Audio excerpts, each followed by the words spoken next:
আজকে আমরা বিকালবেলা সন্ধ্যার দিকে একটা খবর পাই, গোপন সূত্রের একটা খবর পাই যে কিছু লোক কালো ব্যাগ লইয়া কৃষাবাড়ি টাইজন শ্রেণীর দিকে ঘোরাঘুরি করতেছে।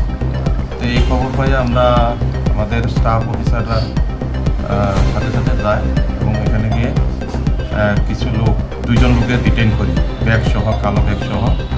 ওরা এই ব্যাগ চেক করে বা তল্লাশি করে আমরা ব্যাগের মধ্যে গাঁজা নেশা জাতীয় আমরা উদ্ধার করি এবং পরবর্তী সময়ে এগুলি আমরা মাপি, সিজ করি।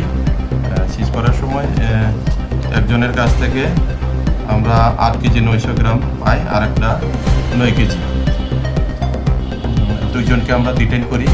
একজনের নাম হচ্ছে সন্তোষ দেববর্মা, আরেকজনের নাম শ্যামল দেববর্মা। তারা বাড়ি কোথায়?